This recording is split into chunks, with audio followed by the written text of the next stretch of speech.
and welcome to Tremaine's Tangents. Welcome, one and all, friends, Romans, countrymen.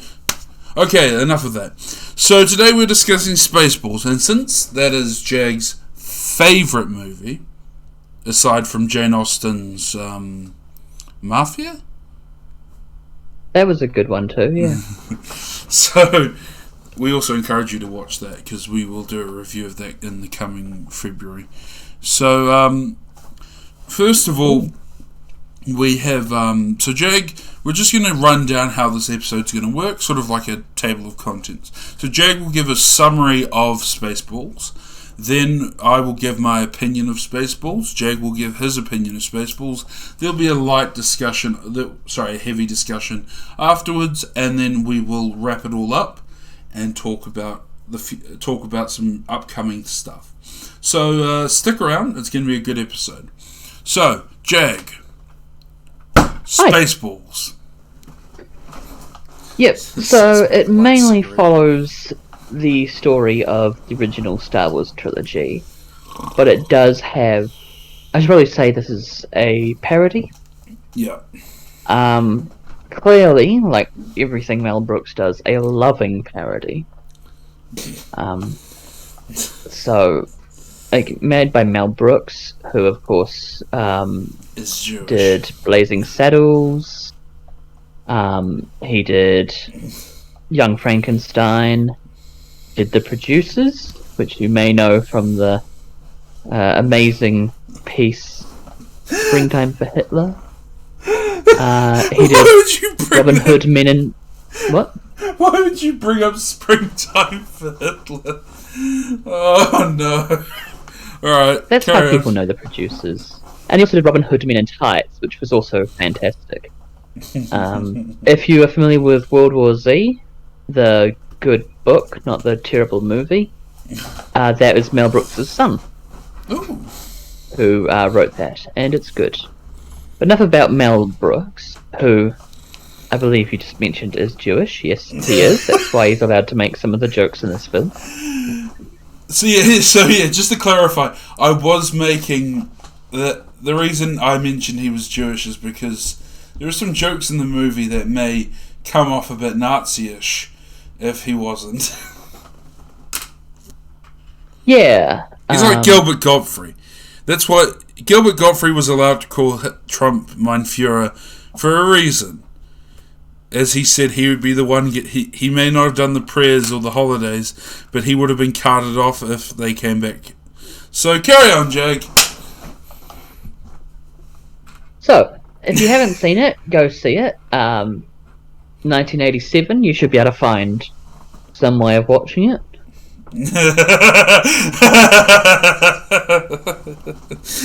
I haven't checked if it's on, the Netflix or anything like that, but it's somewhere. It's an MGM and ILM film. It's out there. So the Tremaine Corporation does not condone the use of piracy or... I literally recommended Netflix to check on there first. Yeah, but I was heavily... Otherwise, yar har fiddle-dee-dee. Alright, carry on. So,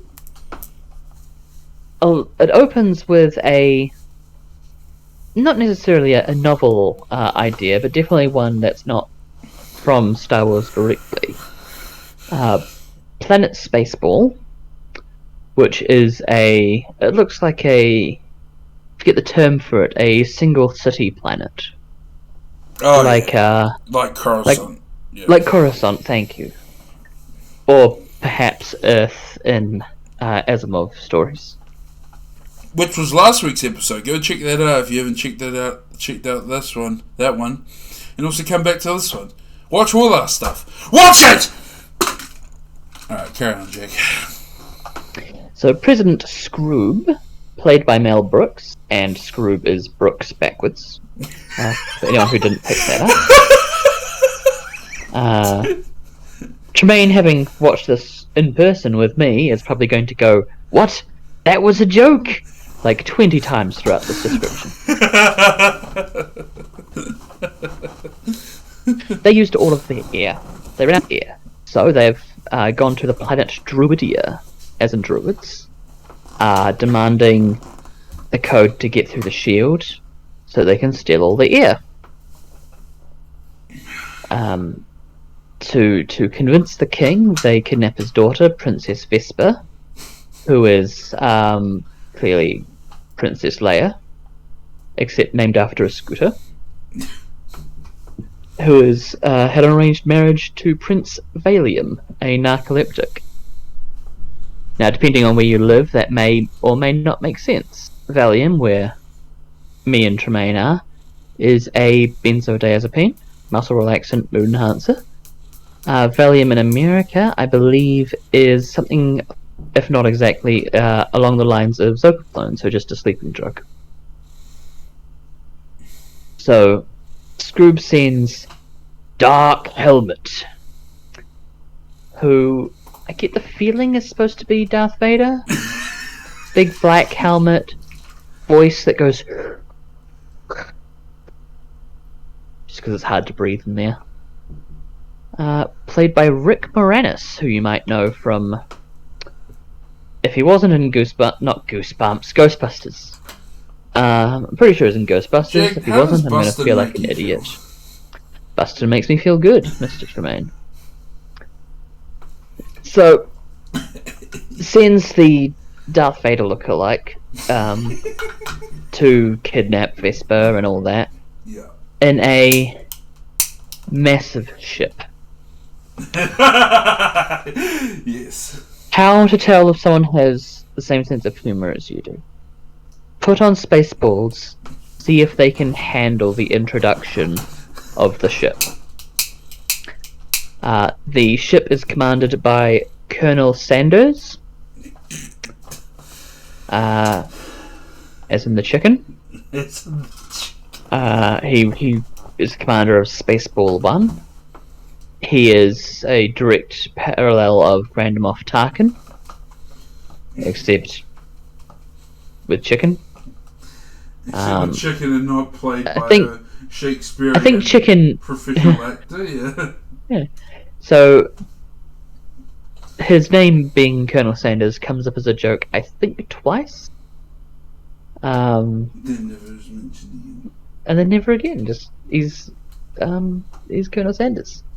So Vesper, Princess Leia, manages to flee with her droid Dot Matrix, played by Lorene Yarnell, but voiced by Joan Rivers.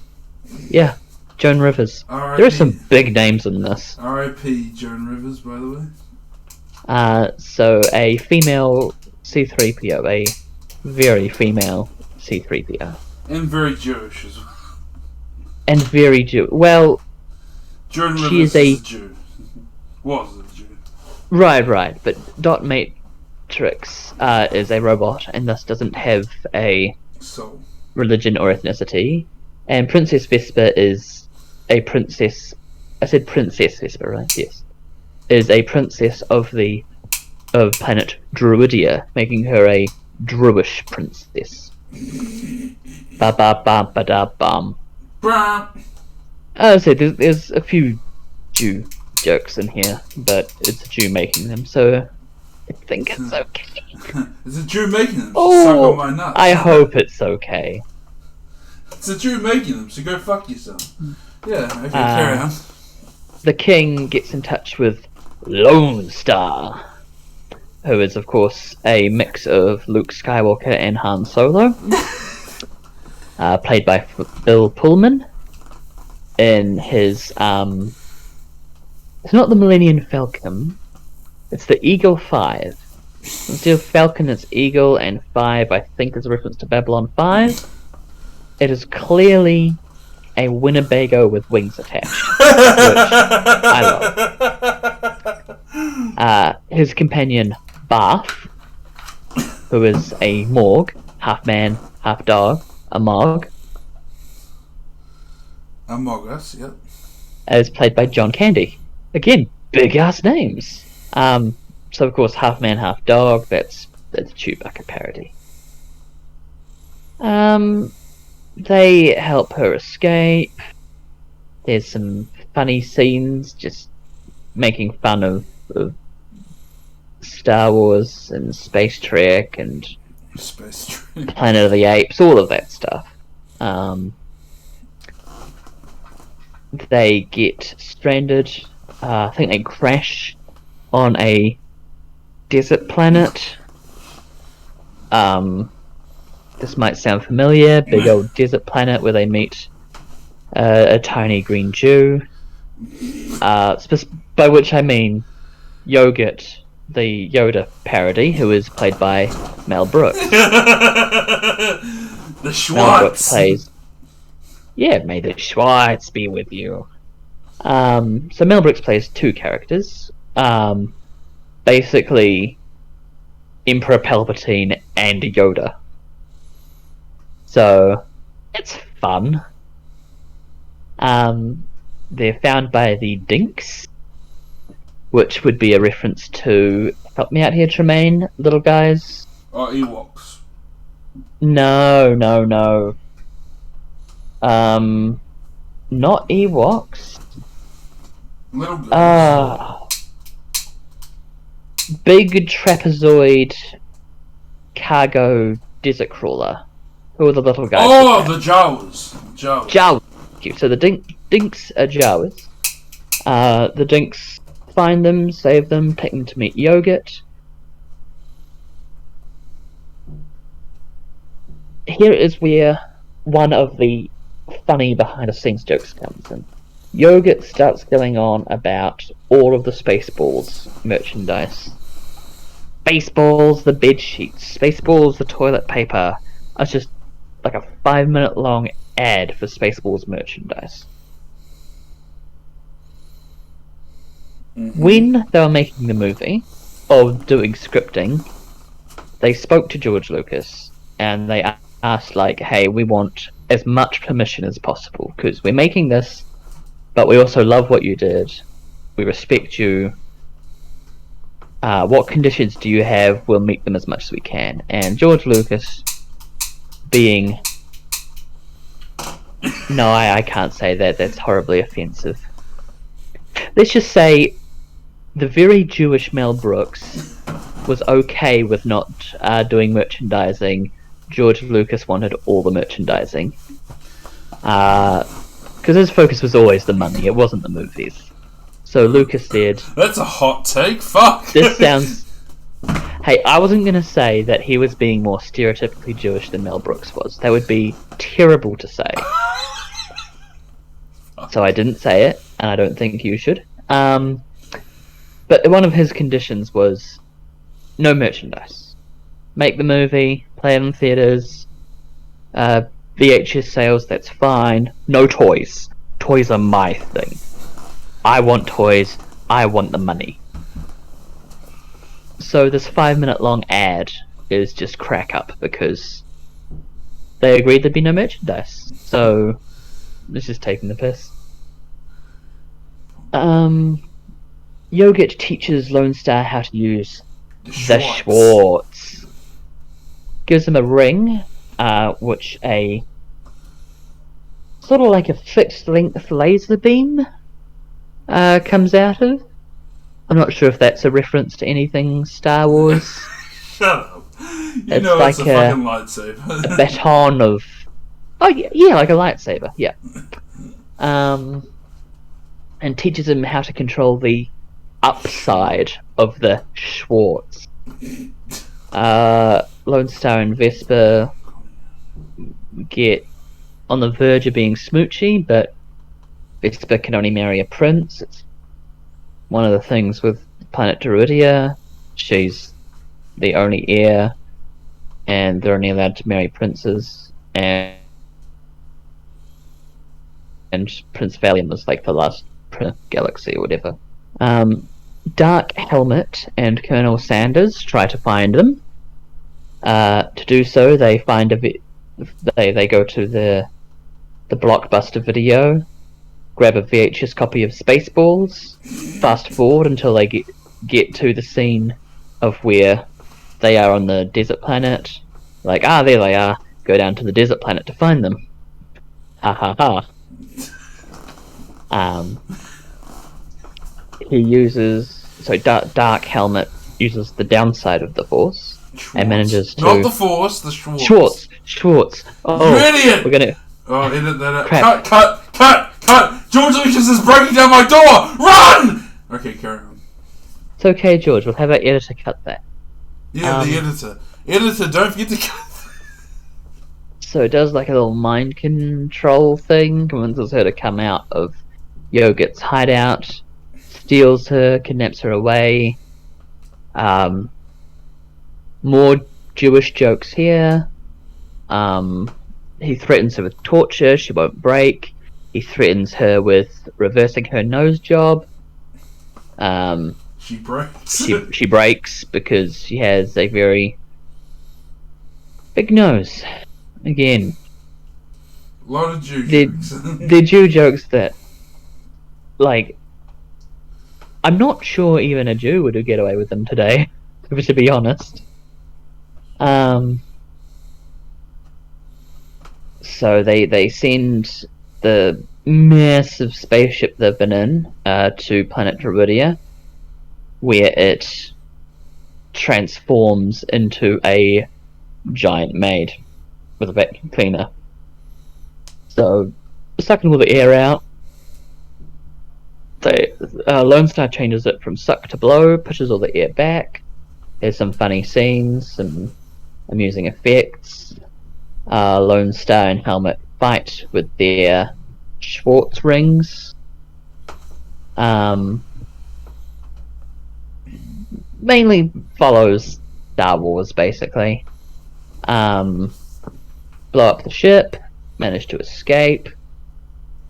More funny scenes. I cannot overstate just how many funny scenes there are. It is a stupid funny movie. So Lone Star, guess I should go back a little bit. Lone Star only agreed to save Princess Vesper because he owed Pizza the Hut a debt, and the money was going to pay that off. So he gets the money, finds out Pizza the Hut died. I think there was some weird thing where he got eaten because he's a giant pizza. So he actually leaves King Roland all the money, taking basically just enough for petrol and food, and sods off.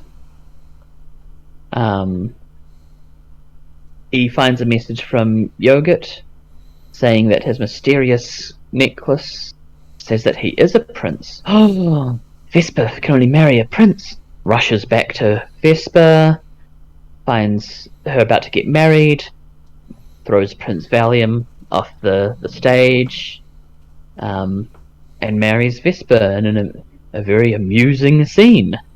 Ends with the two of them flying off together in the Eagle 5, and I think it goes then credits, and then a teaser trailer for the sequel that was never made. The idea of the sequel was a joke, which was called Jews in Space, and the spaceships were all in the shape of Star of Davids. Like Get some popcorn, watch yourself a movie, have a laugh, and the stuff that doesn't quite hold up to modern sensibilities, just remember, it was Mel Brooks, it's fine. He's allowed to. Product of his times. He's also a Jew, so, you know. I don't know if you're saying that in a good way or a bad way. How dare you? Why would you say that? The tone was slightly malicious. I'll show you slightly malicious. I hated Speaking that of movie. slightly malicious, time for your feelings on it. Yeah, so while Jag was doing that, I released a bunch of social media stuff. You've dated it because you're never going to release social media stuff again, so they'll know when this was filmed on audio recording. Shut Okay, so basically so I don't usually watch comedy movies as like a rule because I don't generally find them funny. Mainly because I think I watched The Hangovers. I watched some other stuff, and I felt like every time I watch it, I feed the Hollywood machine. So I stopped doing it for a while, but then when I was You've always told me you feel humour is overrated. You're a dirty bitch, you know that. So I know. So I had to admit I was dreading having to watch it with Jag. Also, Jag is like a little sex monster, so you know he was definitely trying to Netflix and show me. So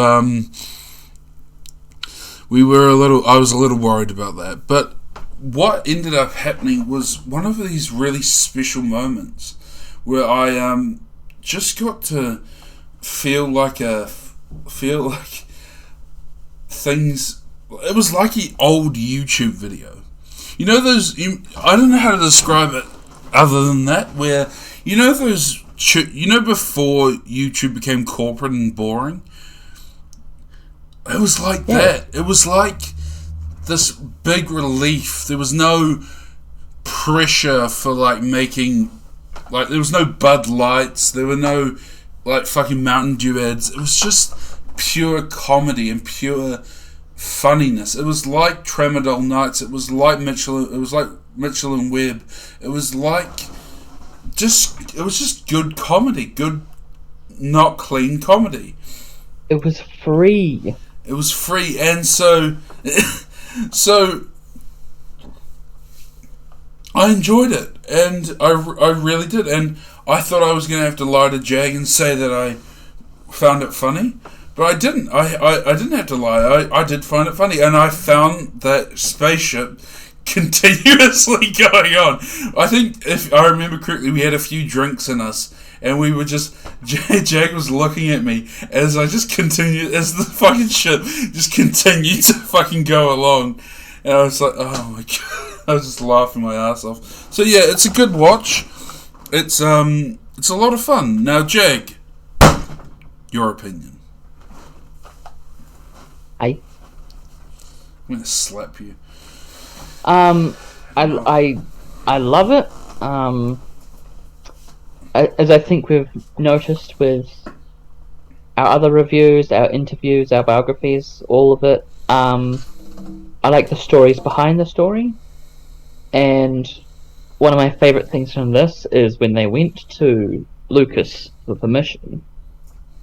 One of Lucas's conditions, like I mentioned, like he doesn't actually have the authority to make conditions. It was just Brooks is a nice chap. Was he didn't want the main character looking like Han Solo, because it's supposed to be Han Solo but with the force powers of Luke. It was like, no, we've done Han's, like, it'd be too direct a competition, basically. Again, sort of with the merchandising thing, like, don't muscle in too hard. And I mean, okay, no Han Solo, got it.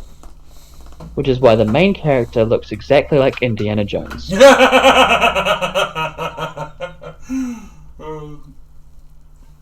And I love that that's what Mel Brooks does with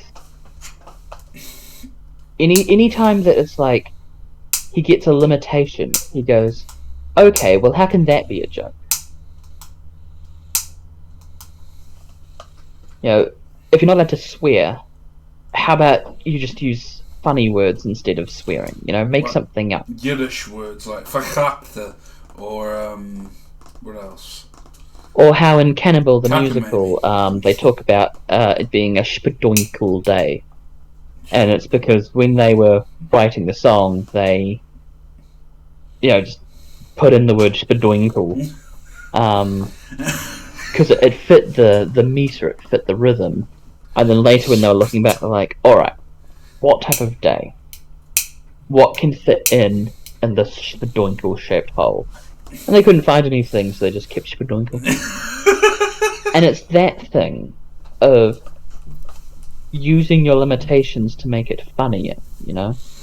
If you've got a low effects budget, you make the effects look silly instead of crap. And that felt like a dick joke. Mel's just good at it, you know? And then you've got the acting of John Candy, Rick Moranis. Like,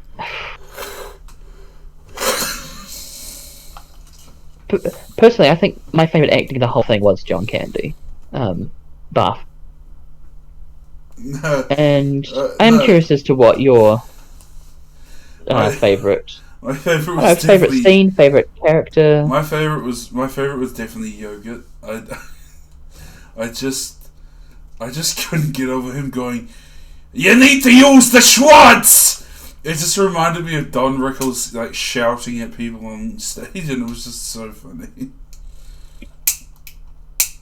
Use the Schwarz!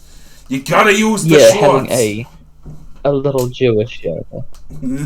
Oh, and for those scenes, he was like constantly walking on his knees to be short enough. The whole thing is just bonkers. Like a really cheap knockoff of Lord of the Rings, like the way they did the camera shots to make it look like Elijah Wood was shorter than he was. Yeah, so instead of using forced perspective like that, Mel Brooks just walked on his knees and went, and yogurt. And it's like, this is... like, it is a little bit bad. It is a little retarded.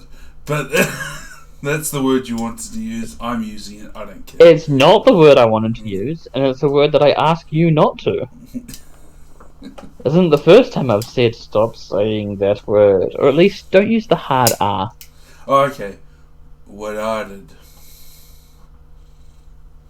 It's a little wordarded. Actually, no, that's worse. That's way worse. No, Chank's like, you know what? I didn't think you could make it worse.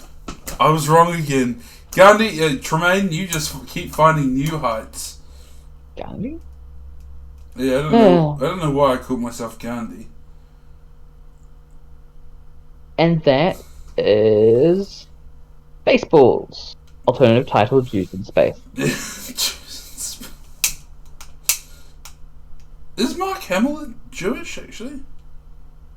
Man, that is a question I do not have the answer for. Because I don't think so. No, I know he's like got blonde hair, blue eyes, and it's like, oh, like... That wasn't what... I mean... I know there's a certain place your mind goes, but... Yeah, I wasn't aware of him being Jewish. And he is... I mean, if he is, he's far less stereotypical. It's like Mel Brooks. So, he grew up in a Catholic household according to BeliefNet.com. He is a Roman Catholic. I mean, so... Yeah, Wikipedia has him as the son of a Roman Catholic. No, because the only reason I say that is because in one of his interviews he said, shouldn't there be schmutz in my hair after the trash compactor scene, and then he goes, and then Harrison Ford said, "Hey kid, it's not that kind of movie. If they're looking at your hair, we're in deep trouble." And so... Which is true. so the But also I think Harrison Ford was just like, can we not have them put schmutz in our hair? I kind of want to nail... Like, that doesn't sound pleasant. I kind of want to nail Carrie Fisher again. We all know he did. Our legal team would like me to point out that is conjecture. What kind of... What opera... Do you know what? I love this idea of this big operation happening with like 2 viewers. Like, we've got all this money and we're just wasting it on a fucking podcast. Anyway, It's all right. We've got the best legal team. It's a bunch of Jews. Oh my god! You can't say that! No, it's just one. Okay. Editor, cut that. It's our accountants that are Jewish. Editor, cut that. Wait, we don't have an editor. I thought the femboy was editing these. Oh my god! Now you've brought up the femboy! Hey, you're femboy. I prefer catboys. So you prefer Kaiser. Anyway, we're getting off topic here. Which is what it's... Are we? Really? Shut up, Jag. I'll hit you with a shoe. Alright, so, Jag, how many stars would you give this movie? Out of, let's say, 73. 73. That's a tough scale to use, my friend. Because you're tempted to say 69, but you also want to say 73. No, 69's too high. Because it is good, and I do love it. But not all of it holds up.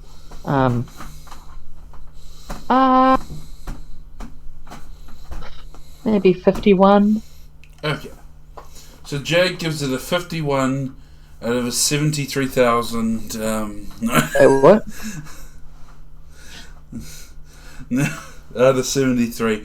I'll give it a 69 out of 73, as I will with most movies. Thank you so much for listening to our rambling, weird video that had a lot of Jew jokes in it. Please... Jokes?